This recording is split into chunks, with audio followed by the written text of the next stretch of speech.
기본적으로 추세선이라는 것은 내 자신 안에서도 기준으로 두지 못하는 것이기 때문에 이것은 매매의 기준선으로는 사용할 수가 없어요. 매매 기준선으로서. 그래서 이것은 뭐냐? 아까 다시 했던 이야기로 돌아가서 가격과 시간의 논리 속에서 어떤 시세가 그 다음으로 뻗쳐갈 확률적 공간, 확률적으로 어떻게 갈 수 있는 공간인데 알고 보면 이 확률도 50%밖에 안 되지요. 그러면 뭡니까? 추세라는 것은 사실은 추세선이라는 것은 심리적으로 내게 그 다음에 이렇게 될 수 있지 않을까라는 위로를 주는 위로의 박스, 이것이라고 표현해요. 그래서 추세선은 제가 맨날 짝대기질 하지 마라 하는 게 바로 그 이유입니다. 여러 가지 논의를 많이 해왔지만 사실 주식에 관한 논의도 이게 철학에 관한 논의만큼이나 끝이 없는 것입니다. 그 다음에 사실 굉장히 논쟁적이죠. 왜 그러냐면 제가 남들에게 던지는 질문도 그렇습니다.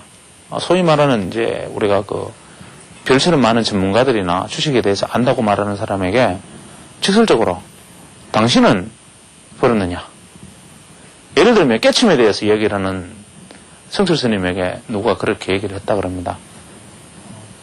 박모 교수라고 뉴욕 대학의 종교학과에 계시는 스님이 성철 스님에게 이렇게 질문했습니다. 그럼 돈수를 이야기하는 스님은 깨쳤습니까? 그 대목에서 깨쳤다고 대답하면 깨친 게 아니고 깨치지 아니했다면 깨치지 아니한 거란 말이에요. 그럼 주식에도 마찬가지인데 전문가다 안다라고 말을 하는 사람에게 그럼 당신은 벌었습니까? 라고 질문을 하면 저는 아마 그것을 증빙할 수 있는 것과 아울러서 그렇습니다라고 말할 수 있는 사람은 분명히 스탠드에 꽉 사람들이 모여 있었는데 선물처럼 빠져나가 버리고 아마 쥐새끼 한 마리만 앉아있지 않을까라고 생각을 합니다. 이것은 현실입니다.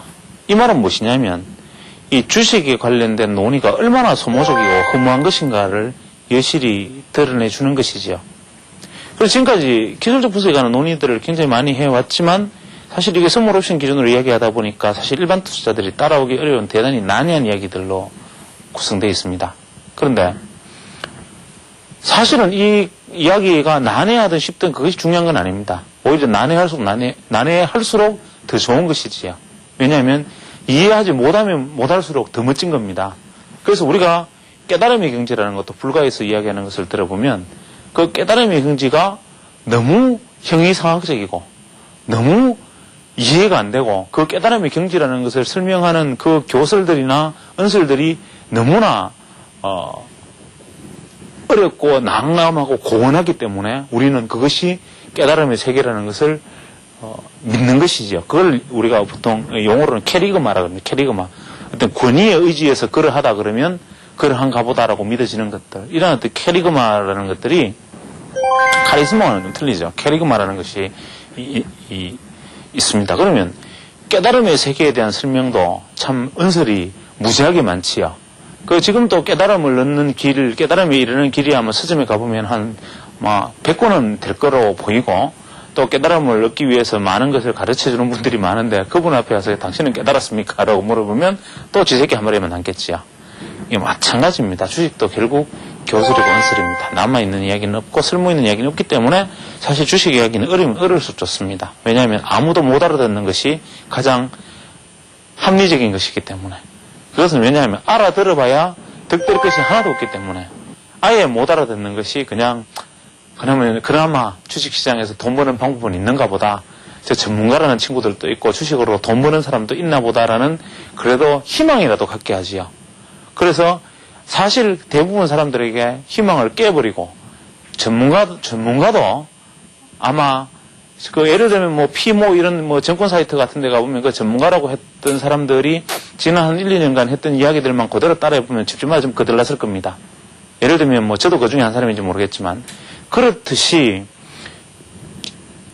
못 알아들으면 못 알아들을수록 더 좋은 것이죠. 그래서 지금 질문하시는 이야기가 조정에 대한 이야기를 하시는 거죠.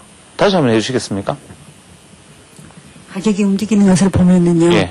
어떠한 값들에 도달하고 난 다음에 조정을 보이는데요. 예. 그 조정에 대한 속성의 이유는 뭐?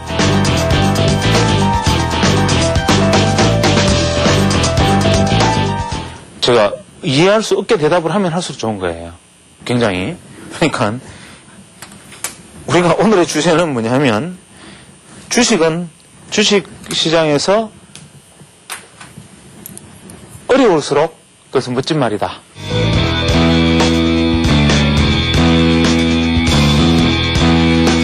이런 거지요. 방금 말씀하신 우리가 조정에 관한 문제도 저는 이렇게 이해가 되는데 맞습니까? 예를 들면 이제 고점이 형성됐습니다.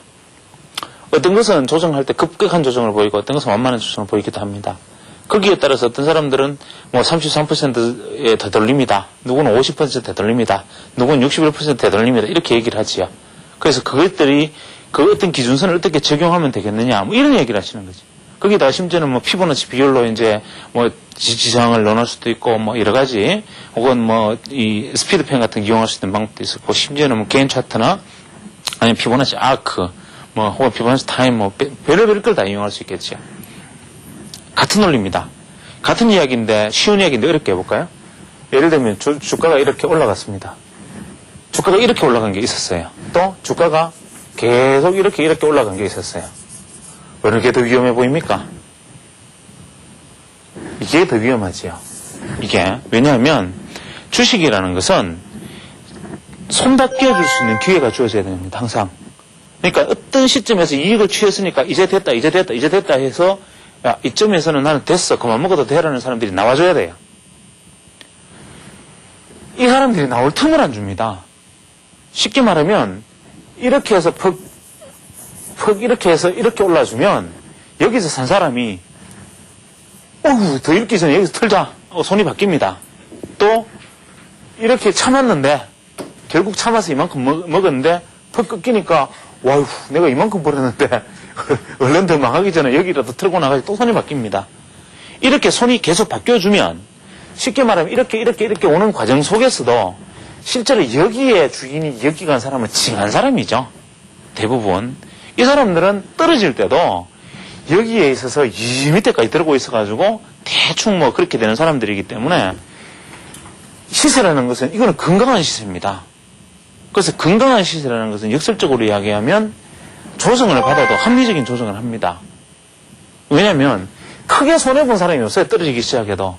기껏해야 여기서 이 시세 속에 떨어진 사람이 여기서 그만큼 손해보기 시작한 건데 이게 누적돼 버리면 굉장히 곤란합니다. 그런데 이렇게 가는 경우에는 어떻게 되느냐 하면 이렇게 올라가면 그냥 뭐 내가 중간에 털고 싶어도 기회를 안 주니까 계속 계속 가면 어떻게 되냐면 여기에 들고 있었는 사람은 여기에서 샀던 사람부터 여기 샀던 사람들이 꾸준하게 다 포함되어 있는 거예요. 쉽게 말하면 이익 남은 사람이 너무 많아요. 이게 여기서 사고 여기까지 가봐야 사실은 이익이 크게 남은 것 같지만 이익 본 사람 별로 없어요. 이게 한 5% 10% 이익 본 사람들만 모여 있는 건데 그러면 확 털어도 뭐 그렇게 내가 뭐 할 게 없는데 여기는 이익 본 사람이 너무 많아요. 이게 만약에 무너지면 여기에서 본 사람도 여기 본 사람도 한 번에 그냥 아이고 떡을 하고 털어버린단 말이에요. 그러면 어떻게 됩니까? 확 급락해 버리지 않겠어요? 이게 바로 이번에 우리가 시장에 조정받던 모습이지요. 이게 외국인들이 계속 떨어지려면 받고 줄줄 올라가가 급락해 버린 거지 않습니까? 그죠? 그렇듯이 우리가 시세를 보면 조정이라는 것을 피보나치다, 무슨 밴드다, 아니면은 어떤 되돌림이다, 어떤 여러 가지 갖은 뭐 수단을 가지고 시장을 바라보겠지만 실제로는 그게 아니라 이 시세 속에 녹아있는 이야기를 읽어야 되는 거지요. 사실 기술적 분석은 전부 다 복날 많이 잡아먹히는 그 짐승의 짖는 소리와 같습니다. 이 기술적 분석이라는 것, 이 모든 것도 공허한 논이에요. 결국 그 안에 담겨있는 이야기를 읽지 못하면 좀 공허한 논의에 지나지 않습니다. 그래서 이것은 시세를 바라다보는 그 이해하는 것에 달려있는 것이기 때문에 이것은 하나의 어떤 이야기고 또 이렇게 어렵게 이야기를 해야 제가 또 마치 뭔가 있는 것처럼 보이지 않습니까? 그렇기 때문에 저는 이렇게밖에 말할 수 없는 것이고 받아들이는 사람은 또 어떻게 받아들이냐에 그는 스스로의 목이기도 하고 그런 것입니다. 답변이 잘 안 됐겠지만 이게 최고의 답변이라고 생각하십시오.